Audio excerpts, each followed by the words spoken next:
You know, I could have sworn I've seen Yuzuha's kit from somewhere.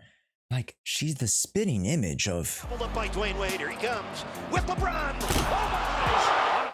We've got early access to Yuzuha and are here to set the record straight. I have now a total of 100 hours with the leader of the Spook Shack from the release of this video. And if you clicked on this guide, you must be asking how Yuzuha performs, how to build her, and how she compares to her direct competition, Astriao. Well, I'm here to tell you that not only does Yuzuha buffs allow her teams to run faster and hit harder, she has many secrets that make her in a league of her own. Let's get into the breakdown. But before we do, make sure to hit the like button, because without it, I won't be able to continue to make this amazing early access content for you guys. And because this info is coming from the creator server, the contents are subject to change. Let's start with the kit breakdown. So Yuzuha's kit revolves around 4 different abilities that, when coming together, make her one of the most insane characters we've ever seen. From granting huge buffs to even helping the team gain skills and ult faster. First, let's start off with the basics. Yuzuha's basics are actually quite impactful and are integrated into her kit design. And when she's off-field, her Tanuki Kama. Yes, I know Yuzuha isn't a raccoon girl Firen. It's just Kama being a cute backpack. But Kama will leap onto the field like a Pokemon and start attacking.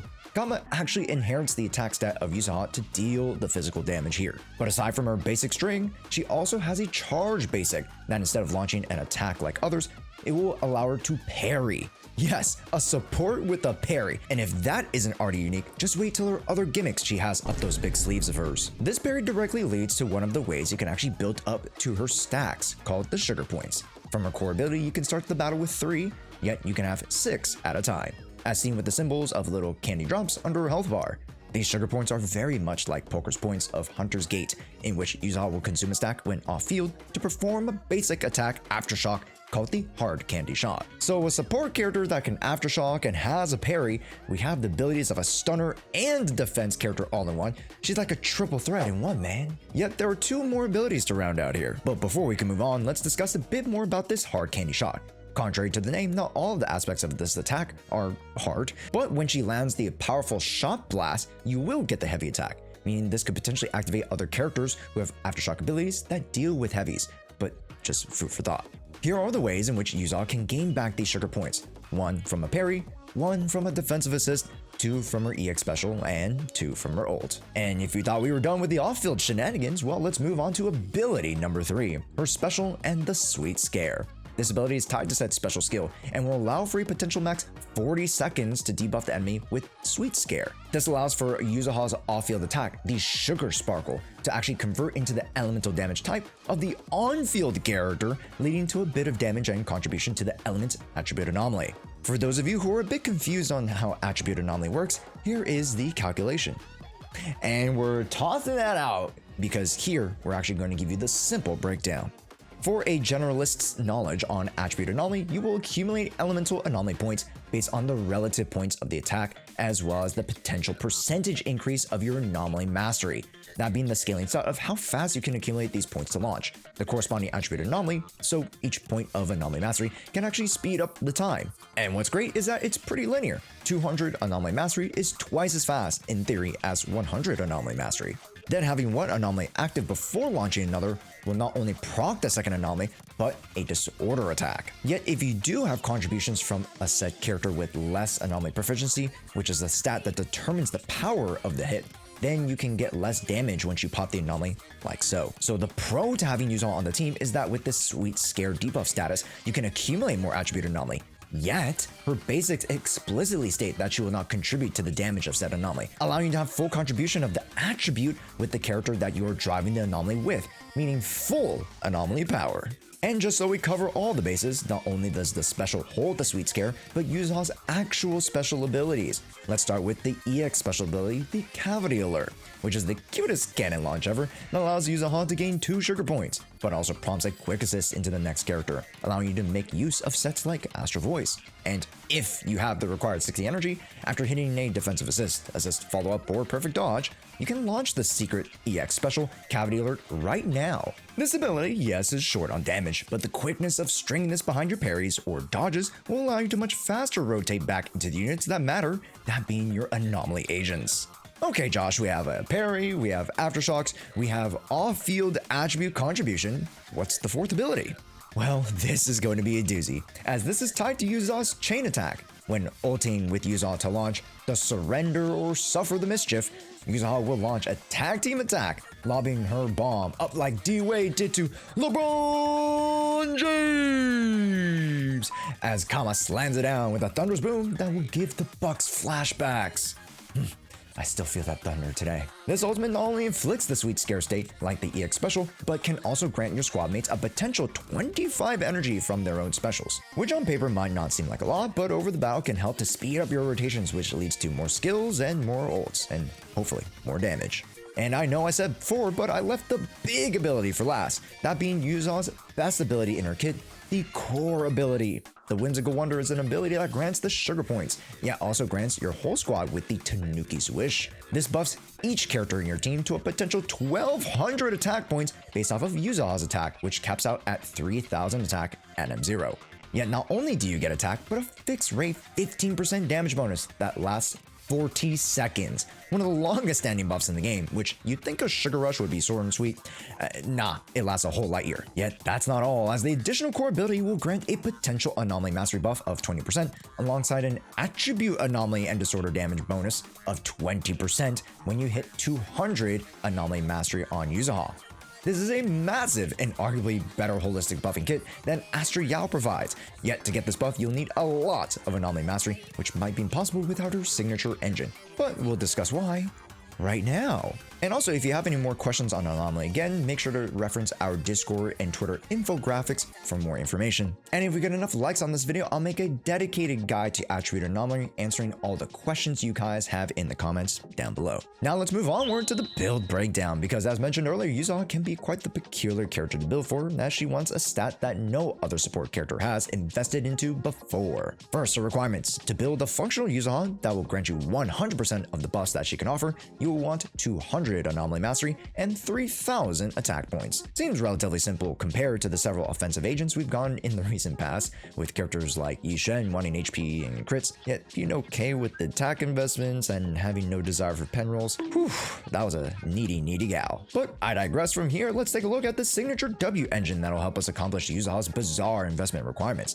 The Metanucomorphosis, say that 5 times fast, has a strong base 713 attack with 60 energy regen in the advanced stat. Then with the passive, this signature grants 30 Anomaly Mastery for 40 seconds off of EX specials or ultimates, dealing physical damage. This basically excluding every previous support character up till now, as again, Yuzuha comes as our sole physical support. Then with Aftershocks hitting an enemy, the party will gain a 60 AP buff. This W engine is, in all honesty, very extracurricular and doesn't really affect the general breadth of what Yuzuha covers.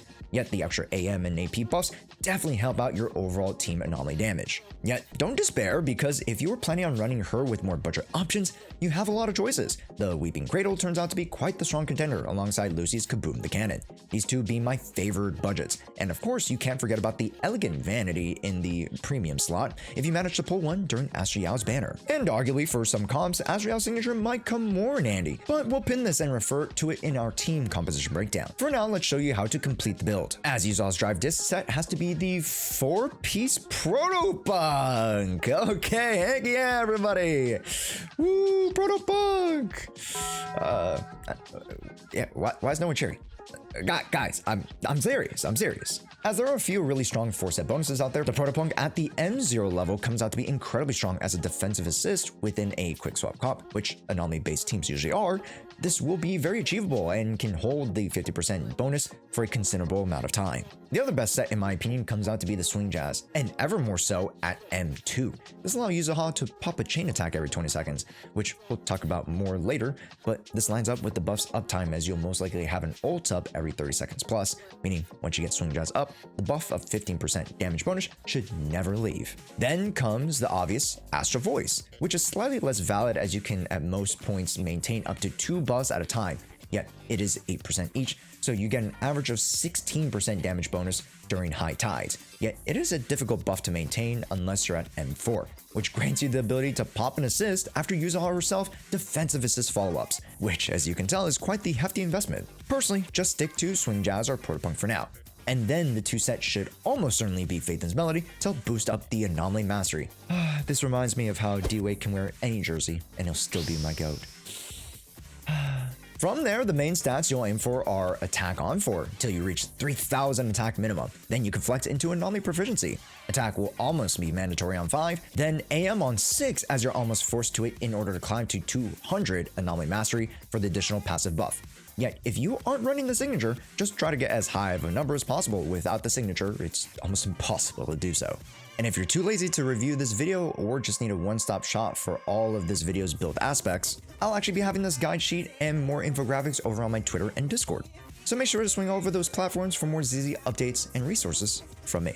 Now after theory comes application, as let's now show you some of what Yuzuha can do on the field to show you how much more her buffs mean to anomaly teams. As well, we've tested almost all anomaly teams, ranging from the premiums to the F2Ps, yet there's one specific comp that has me truly excited. First, let's go through the obvious comps. Anomaly and disorder comps reign supreme here. Whether they're led by on-fielders like Jane Doe, Yanagi, Miyabi, or even if we have more quip swap comps that combine Bernice or Vivian. Heck, even characters like Grace can get in on the action. Having tested all the non-Alice comps, I personally am loving the speed and flexibility of the Miyabi, Yanagi, and Yuzuha. This comp essentially mimics the same rotations as Sjhoea, but with buffs that are so much more catered towards these two refined ladies. I say refined like Miyabi isn't the goofiest character, like, what is she, sleep trading here? Next, let's review some mono element comps. These will mainly be revolved around specific elements. First, we have the mono ice comp with Miyabi, Sokaku, and Yuzuha. Much like the assumed synergy that Lycon provided, you can just get an insane amount of buffing from the leader of the Raccoon platoon. Yet, one thing you'll need to consider is the time to stun, as the one redeeming quality of why Lycon was so favored in that team was that he provided us with greater days such that we could hit those 3 stun windows in DA. But in runs like Shiyu, where you want to get in and out quick, depending on the enemy, just sheer damage from Frost and Freeze can leave them shattered. That's a double entendre. We'll move on into monophysical next. Yes, I said it, monophysical. And with this comp, we are utilizing Piper, Pulchra, and Yuzuha. This comp can be quite interesting as it somewhat mimics the baseline theory with mono ice. We'll have Pulchra to provide some fun aftershock shenanigans alongside Yuzuha, and then all this leading up to bursts of assault damage when Piper spins to win. Jane Doe will not work very well in this situation as we don't have a physical pub set character that can match her additional core passive, yet Alice should be sliding in soon to potentially make this possible. We'll get back to you on that in a few weeks. We then move on to an almost identical comp in mono electric, this utilizing the premium ladies of Yanagi and Trigger. As you can tell, Trigger will not be using her additional core passive, yet still can provide quite a bit of days and just overall electric application to lead to an insane amount of damage. If you are already familiar with mono electric, Yuzuha dials their output into overdrive and grants these ladies the ability to land the quickest shocks they've ever seen. Now remember when I said that I was looking forward to a different way to play Yuzuha, that she wasn't just some cookie cutter simple buffer? Well, now's the time we cash in on that inquiry as I present to you the first Exhibit A on how this idea came about. The Mono Ether team, featuring Jshoea, Vivian, and Yuzuha. Yes, this comp makes use of the Grandmaster's unique elemental typing of Auric Ink, and paired with Vivian's corruption to create something of a hybrid offense. This got me thinking further as we could utilize on-field attack or offensive drivers, paired with anomaly sub-DPS characters, to generate insane potential damage. One comp that comes to mind is with Yishen and Vivian, as just mentioned before, or we could possibly toss in a Sambi or Ellen Jo, as these two require ample amounts of on-field time to get the work in. More testing will be needed for this, but essentially, since these attackers can make use of the attack bonus, and even the anomaly build-up assistance and additional core buff, this could make for some fun and interesting disorder teams to arise in the future. And potentially I'll be doing a showcase of teams that have no anomalies just to test out how effective Yuzuha can be. Spoiler alerts for that future video, she still has some good applications that can rival some M6 A-tier options. And just to cover our bases, the F2P team generally revolves around Piper and Lucy with Yuzuha. Yet, if you have at least one premium anomaly character, they should be paired with the maniacal axe-swinging trucker girl for insane disorder procs. And we can't end this video until we've given you our thoughts on Mindscape investment, because Yuzuha isn't as clear-cut as the others, as with each investment level, she gains a completely different look, and even build as mentioned before. Firstly, the M1 versus WEngine argument. The WEngine turns out to be the more economical investment, as you get the base attack that will allow you to match up with the 3000 attack investment threshold, and 200 anomaly mastery from the passive. Yet the M1 isn't slacking as she gains 30 energy when entering battle, grants 10% all res down to enemies when affected by Sweet Scare, and a 130% multiplier to anomaly and disorder damage from her original scaling. This meaning insane amounts of extra damage coming out of your anomaly units. The M2 is even that much more menacing, as after EX specials or ult, you get a team-wide 15% damage buff, and anomaly buildup increase by 15% for 40 seconds. When a heavy attack hits an enemy, you can trigger a chain attack and gain a sweep point off of this. This sequence only occurs once every 20 seconds, which is quite long, but still can affect the tides of battle. And recall how we were shilling for the swing jazz in the build section? Well, the M2 is where we can actually maximize its full potential with a theoretical 90 to 100% uptime if we play our cards right. M3 and M5 are both skill enhancements, which does actually affect buff time for Sweet Scare, and the scalings on the energy bonus from the ultimate. So it's not just pure damage that's being enhanced here, bringing higher value to these vertical investments.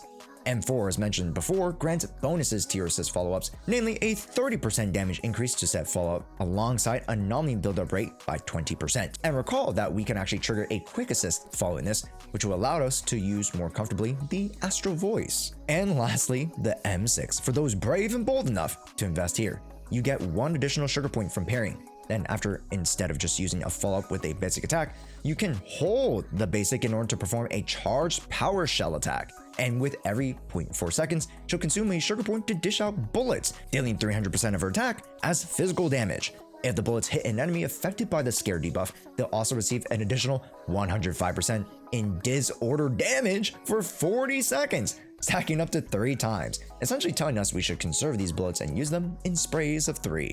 Yet there's one more thing with this new attack. Much like how Ellen Jo will quick charge her dash and automatically follow up with it with her newly revamped kit, if Yuzuha were to be attacked during this charge state, she'll automatically dodge and unleash a max charge attack. Absolutely diabolical. Personally, M2 with S1 is where I'd stand with Yuzuha, as those extra damage bonuses and the chain attack are enough to justify the higher investment. But don't get it twisted, even at M0 and Kaboom the Cannon or Weeping Cradle should just do dandy. And with that, we've wrapped up the Yuzuha basic guide. Yuzuha comes out to be the support of our dreams, and with a new cute swimsuit skin to boot, you can't go wrong with picking up the leader of the Spook Shack and the Flash of the Miami Heat. Thanks for watching, and consider subscribing to get more early access content like this. And of course, make sure to follow us over on Twitch for our live streams, events, and collabs. My name's Josh, and we'll see you in the next one.